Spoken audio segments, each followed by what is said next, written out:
I'll turn it over to the governors and see if anybody would like to ask questions. What is the number of figures mentioned in this today, all but how much this program is going to cost, and where among those buckets is this money going to come from? Yeah, so Josh, you might want to handle that. Total cost. For the landlord. And yes. So the cost of the program will be up to about $453,000, but could go up if it's successful and it keeps on doing what we hope it will do, which is to house homeless people, families and individuals experiencing homelessness. And what's really great about this program is that it leverages federal funds, which we already received for rapid rehousing, but it really provides that incentive to acquire units so we can use those federal funds. So it's really great just to have HUD as partners here and make sure that we can use this extra landlord incentive to get that rolling. How much from HUD? I don't have those exact numbers, but we can get back to you. The accounting is it's different sources, and we have to make sure I don't want to give you the incorrect answer. Also, the handout we got mentioned 3 entities: the state, Amos House, and the Rhode Island Realtors. What are the roles of each of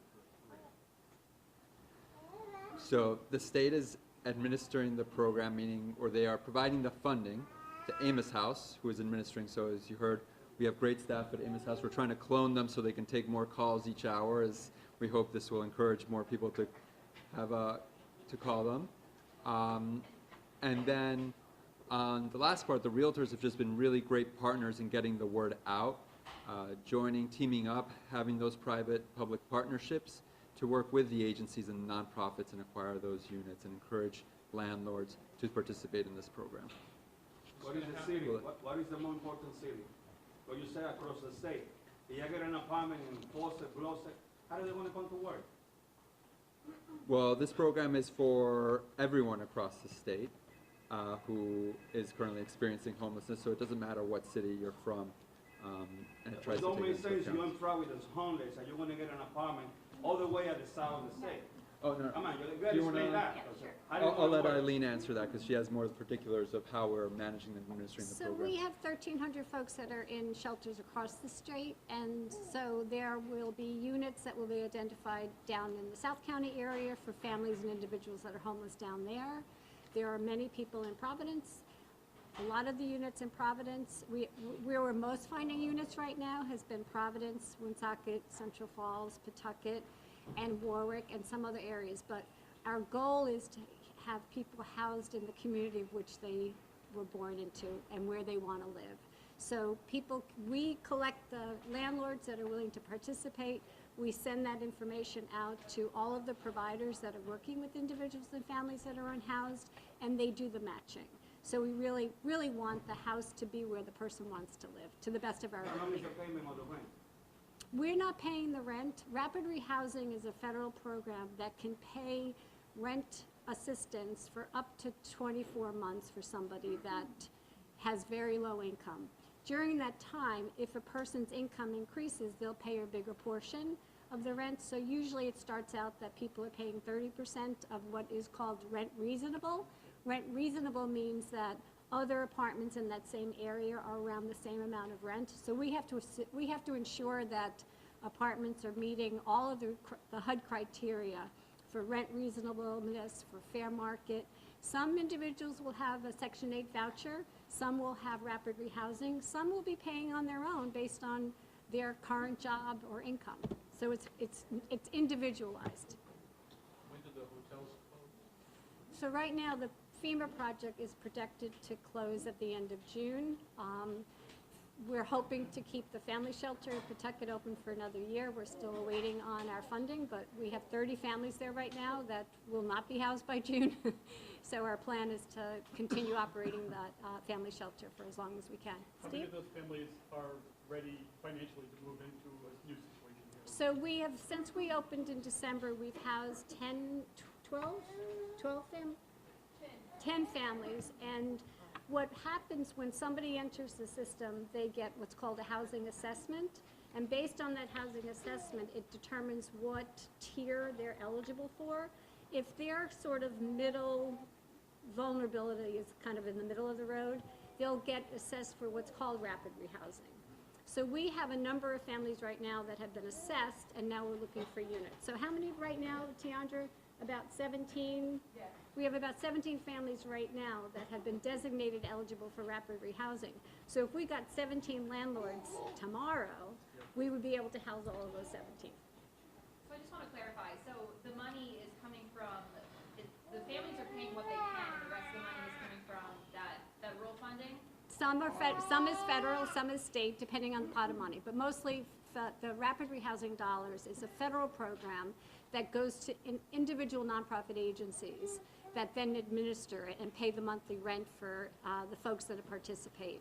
And we have to provide case management supports to make sure the family can stay housed beyond the 24 months that they may be eligible. And then a second question is, we keep saying affordable prices. What is affordable for this situation? I mean, I know I pay $1,400 for a single apartment. I wouldn't call that affordable. What are we calling affordable in this case? So it depends on where the apartment is. Different parts of the state, we have an actual grid that talks about what's affordable based on HUD guidelines and NOP guidelines. Many of the apartments, because if people have a voucher, the HUD voucher will pay 20% above fair market rent. Most of the apartments that we've been getting for families, because we're doing the family housing, they're around $1,400, $1,500 for a 2-bedroom apartment. Maybe So that is being called reasonable. that's called reasonable because of surrounding units. Okay. You know, 10 years ago, that would have been 500. Unfortunately, that's part of the problem. That's why we have so few units. Yeah. Sabina, ven para que diga algo en español. Yo no entendí nada de esto en inglés. Okay. Gracias. Estamos lanzando hoy este programa en combinación con el gobernador. Es un incentivo para las personas que tienen apartamentos disponibles para rentar. Lo que queremos es que usted participe de este programa que le puede dar hasta $3,000, como puede ver acá en la pantalla cerca de mí. Hasta $3,000 por una unidad. Si usted tiene un apartamento, una casa de 3 familias y usted es un landlord y usted puede tener esos apartamentos disponibles, y usted puede conseguir hasta $3,000 por cada unidad para repararlos, para que asegurarse que las unidades estén seguras y estén limpias para poder recibir familias. Y este es el programa que estamos anunciando hoy. Así que si usted tiene alguna unidad disponible que pueda ser parte de este programa, por favor llame a Amos House y ellos le pueden dar la información. Gracias. One more question. Should I read anything into the fact there's no landlords here? Were any landlords invited to speak? Is there a reason that they're not?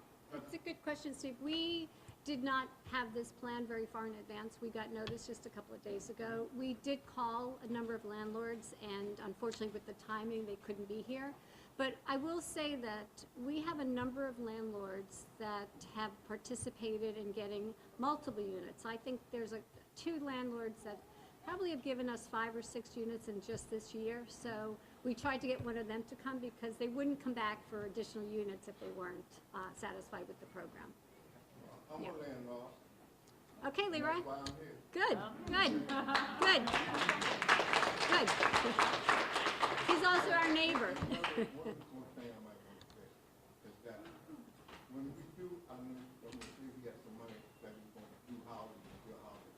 But when we do get to building the housing and everything, can we keep some of the work right here in the community?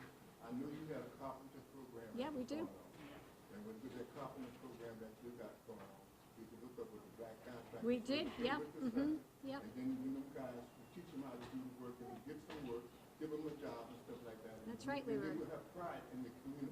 Absolutely. That they built. Yep, yep, So I yep, think that would be, yep. efficient. Yeah, And we- can talk about that and yeah. see how we can do that. Yeah, absolutely, So Leroy. one more question. Yep, I know, yep, Black contractor. right, yep. You know me. I do, years, yeah. Thank All you, right, so Leroy. we'll talk about that. Okay. Governor, how you doing? I'm doing good, and you know that we are working on that minority business, the minimum in terms of I say minimum of having at least 10% of state contracts go to minority-owned businesses, women-owned businesses. And even on the schools, I think we're bumping that up to 15%. So happy to follow up with what you just talked about.